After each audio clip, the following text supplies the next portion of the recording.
It's a huge honor to be back in Nigeria. I was a breaking news. INEC Chairman Professor Yakub Mahmood is seeking for electoral reform. As a matter of fact, he has informed the National Assembly that they should act on this quickly. He has even gone as far as inviting, the chief observer, European Union, election chief observer from European Union, to come and observe. Do you understand? Barry Andrews. And they've been in Nigeria for the past 3 weeks. Now, as I speak to you, Pablo Escobar and the rest, they are jittery. Now, I believe this, you are going to hear from him now, not from me. For the past 3-4, they have been seeing news flying online that one high court, one of the Yoruba land, issued warrant of arrest for Yakub Mahmood.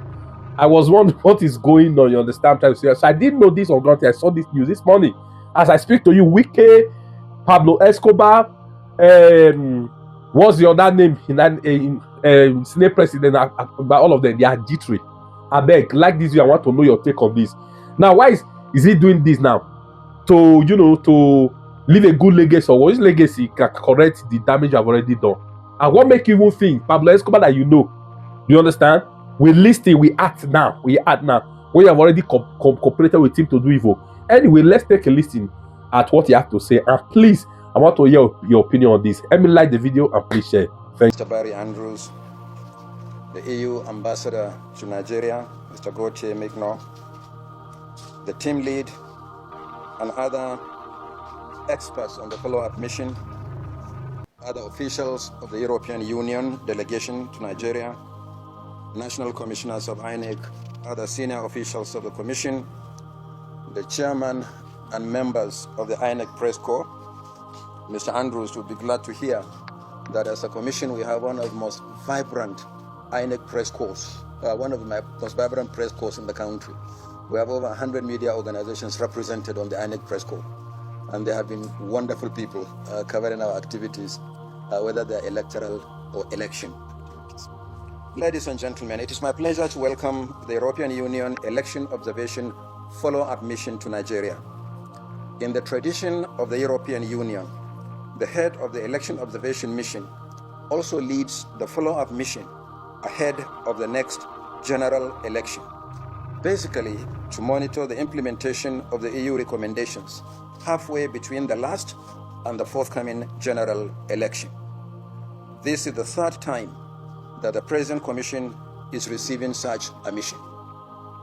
I recall that in 2017, we received Mr. Santiago Fisas, who led the EU Election Observation Mission to Nigeria's 2015 general election.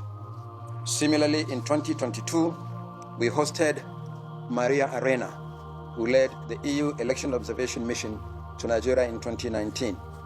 Today, we are glad to receive Mr. Barry Andrews, who led the EU mission to the 2023 general election. In 2019, the EU Election Observation Mission made 30 recommendations, out of which 11 were specifically addressed to INEC. 3 of them were classified as priority recommendations, while 8 were considered as general recommendations. By comparison, your 2023 report made 23 recommendations, out of which 8, that is 34.8%, require action by INEC, of which only 1 recommendation is listed as priority. The remaining 15 recommendations, that is 65.2%, out of which 5 were categorized as priority, require action by the executive, legislature, and the judiciary, political parties, and multiple stakeholders such as civil society organizations, the media, and professional bodies. The Commission has carefully considered all the 8 recommendations specifically addressed to us in your report. Action has been taken on aspects of the recommendations that only require administrative action to implement. Similarly, action is being taken on cross-cutting recommendations that require collective action between INEC and other bodies and stakeholders, while waiting for the conclusion of the ongoing legal review by the National Assembly on the recommendations that require legislative intervention. To this end, the Commission has prepared a detailed response to each of the 8 direct observations which we shared with you at this meeting. If time permits later, when we go into the working session, we can go over each of the recommendations as suggested by Mr. Andrews.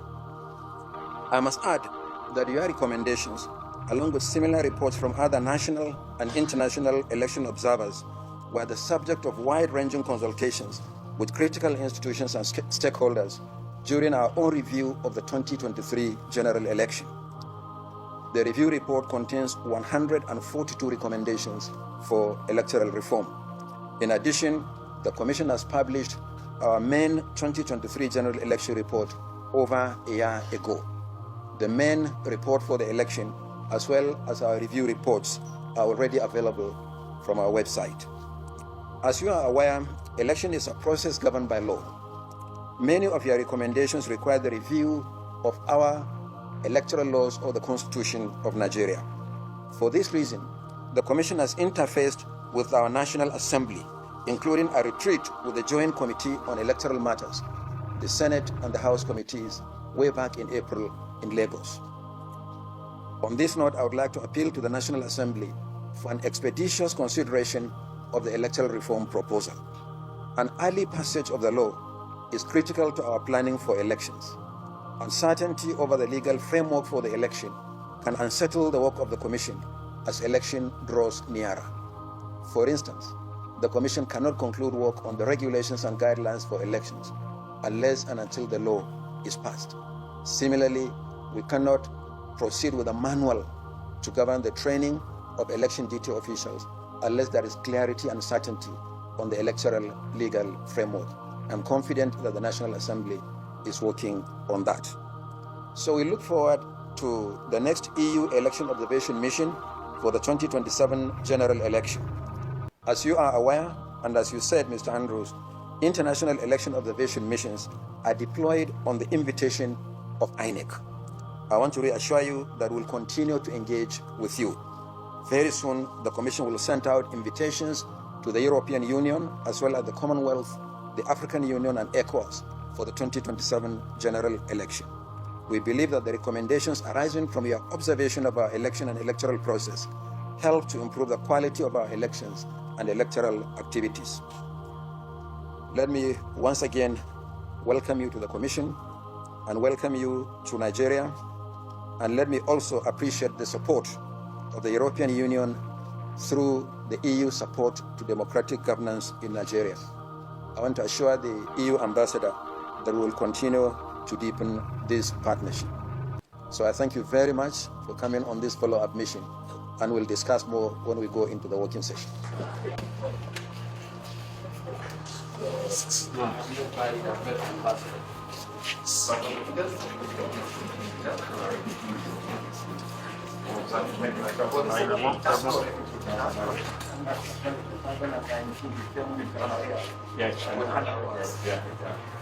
How is she? Oh, she's very well. I think I want to in a brown restaurant also. She's feeling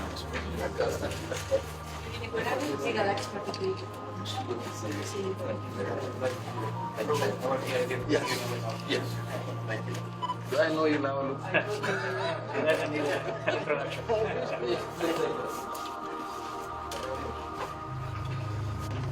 Commission. His Excellency, the EU Ambassador to Nigeria. Good morning. Good morning to everybody.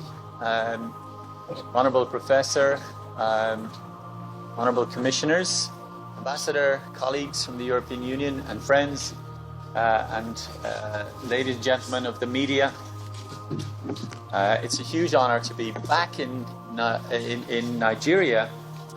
I was appointed the Chief Observer for the European Union Election Observation Mission by the High Representative Vice President Borrell in 2023, following an invitation from INEC to the European Union to to establish an election observation mission for the 2023 general election.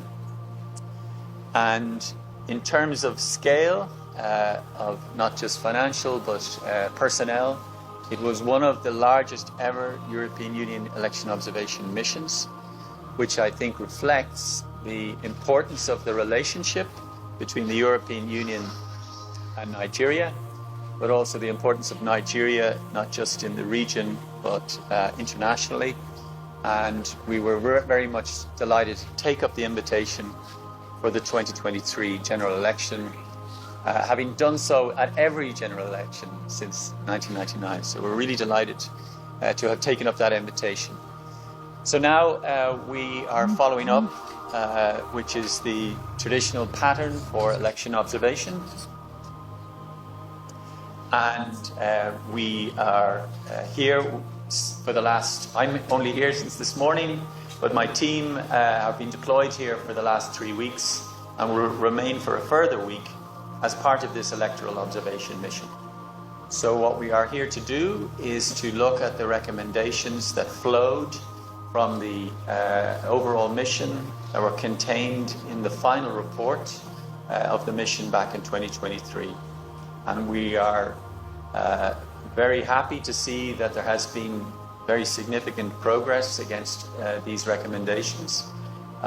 We recognize that there are certain time constraints, both in terms of judicial reform as well as administrative reform, and of course constitutional reform, which is somewhat more difficult.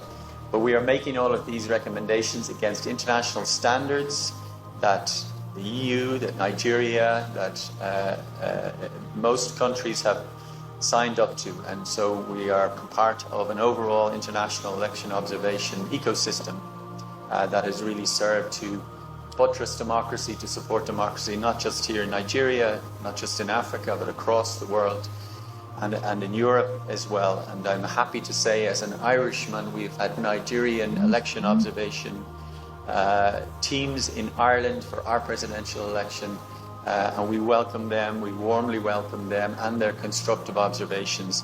And we are here in that same spirit, Professor, as part of our follow-up mission. So INEC has obviously carried out its own review of the 2023 elections, and we'll be looking forward to hearing what you have to report on the recommendations and the follow-up and implementation of those recommendations since 2023. There are specific areas that require legislative action that I've referred to in my opening comments, and we'd be delighted as a team to hear from you about what progress has been made and what concerns you have about obstacles in the future, and particularly around constitutional change, which is obviously a little bit more difficult. There have been off-cycle governorship elections in the meantime since 2023, so we'd be keen to hear what changes were applied for those elections, and again just to hear from you about what steps have been taken and can be taken to improve transparency around the publication of results, which is a part of our recommendations. So with that, once again, on behalf of our small team, we're really grateful for the invitation and the cooperation with INEC, which has been outstanding over the last few weeks. I want to thank our own EU delegation for facilitating our visit as well, and to thank the Commission for hosting us this morning for this exchange. Thank you, Professor.